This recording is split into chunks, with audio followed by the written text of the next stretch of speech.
Pour cet exercice, on modélise les dépenses d'une entreprise par la fonction de coût C de X, qui pour X pièces fabriquées donne le montant des dépenses sous forme de fonction polynôme de troisième degré. Par exemple, pour 0 pièce fabriquée, c'est-à-dire quand elle ne fabrique rien, elle dépense quand même 100 euros, ce qui peut être interprété comme étant les coûts fixes de cette entreprise. Bref, pour la première question, on nous demande de calculer la recette journalière.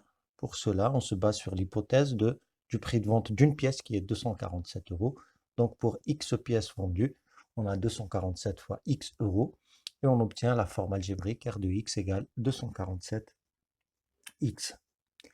Pour la question 2, on nous demande de déterminer la fonction de bénéfice, sachant que c'est la différence entre la recette et le coût. Il suffit de reprendre les fonctions trouvées auparavant, c'est-à-dire R de X et C de X, et faire la différence en mettant bien les parenthèses pour éviter les erreurs éventuelles, notamment celles de signe. Et on obtient, ou bien on retrouve la forme proposée dans l'exercice.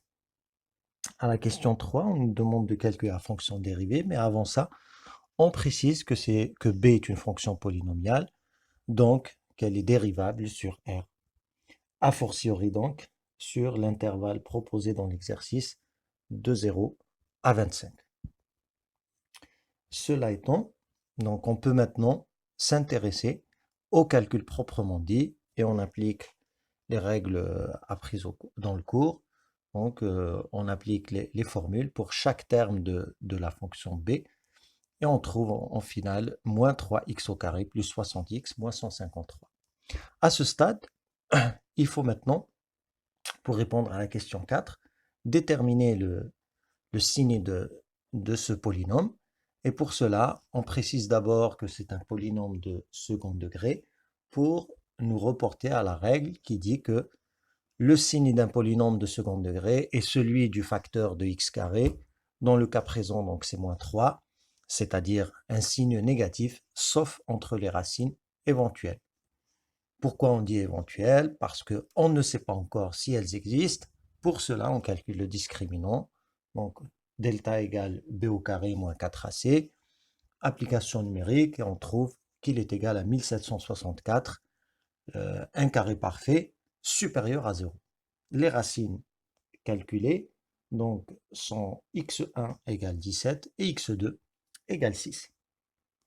Et avec ça, on peut faire une synthèse ou une récap du signe de B' qui va nous permettre de faire le lien avec le sens de variation de la fonction B. Donc B' de x est supérieur à 0 à l'intérieur des racines, donc entre 6 et 17. Donc la fonction B est strictement croissante sur l'intervalle, le même intervalle 6-17. B' de x est inférieur à 0 sur l'intervalle, ou plutôt l'union des intervalles 0,6 et 17,25. Et donc, la fonction B est strictement cette fois décroissante sur la même union d'intervalles, c'est-à-dire décroissante sur 0,6, et on va éviter le signe union cette fois en disant qu'elle est décroissante sur 0,6 et sur 17,25. Il faut peut-être préciser que cette union d'intervalles découle de l'union plus large, moins l'infini 6, 17 plus l'infini, pour laquelle on n'a pris que les x entre 0 et 25. Après ça, on peut dresser le tableau de variation de la fonction. Donc pour cela, on trace la structure du tableau, une ligne pour les x, c'est-à-dire notre variable, une ligne pour le signe de B' et un gros pavé pour mettre les variations proprement dites. Donc il faut bien préciser les intitulés de ces lignes.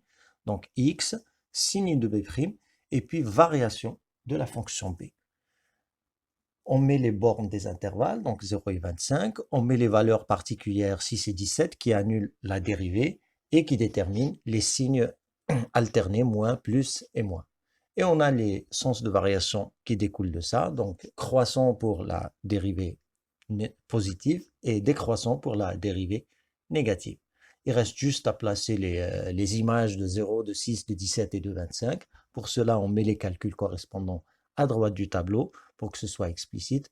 Et on voit bien que la fonction est décroissante de moins 100 à moins 154, croissante de moins 154 à 1056 qui est le maximum de la fonction. Et cela nous permet de répondre à la question 5 en faisant bien le lien avec la fonction B. Donc B atteint son maximum à x égale 17. Donc l'entreprise doit fabriquer 17 pièces quotidiennement pour réaliser le bénéfice maximal calculé à la question précédente, donc de 1056 euros.